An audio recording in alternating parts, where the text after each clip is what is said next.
Video শুরুতেই তোমাদের সবার কাছে আমি ক্ষমা চেয়ে নিচ্ছি, কারণ নিজের কিছু কাজ আর ওয়াইফাই প্রবলেমের জন্য এতদিন চ্যানেলে ভিডিও আপলোড করতে পারি। লাভ শ্রী আর রিভাঞ্জ গোপাল সোনাদের আরও একটি মিনি ব্লগে তোমাদের অনেক স্বাগত। আজকের ভিডিওটা হতে চলেছে মোহিনী একাদশীর দিন গোপাল সোনাদের দুপুরের সেবার ভিডিও।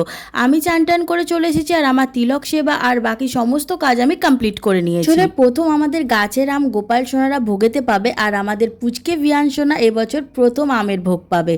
এখন গোপাল সোনাদের দুপুরে চান টান করানোর জন্য ওদের সমস্ত ড্রেসগুলো আমি বার করে রেডি করে নিয়েছি, আর ওদের হালকা কিছু শৃঙ্গারের জন্য ওদের শৃঙ্গারগুলো আমি রেডি করে নিয়েছি। একাদশীর দিন দুপুরে গোপাল সোনাদের শৃঙ্গার তোমরা দর্শন করো, আর অবশ্যই জানিও আজকে গোপাল সোনাদের শৃঙ্গার কেমন হয়েছে।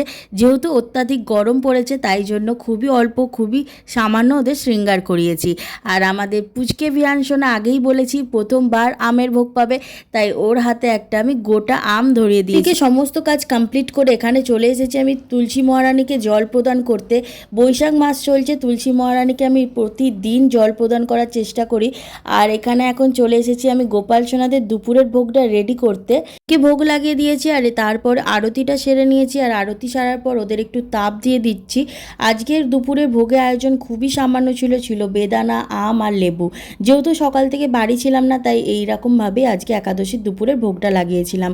তারপর আমি একটু চিনির জল ওদের জন্য করে এখানে ঢাকা চাপা দিয়ে রেখে দিচ্ছি, যখন ওদের তেষ্টা পাবে ওরা যেন খেয়ে নিতে পারে। আরও ছোট ছোট ভিডিও দেখার জন্য চ্যানেলটিকে সাবস্ক্রাইব করে দিও, আর এই ভিডিওটা ভালো লেগে থাকলে লাইক করে দিও।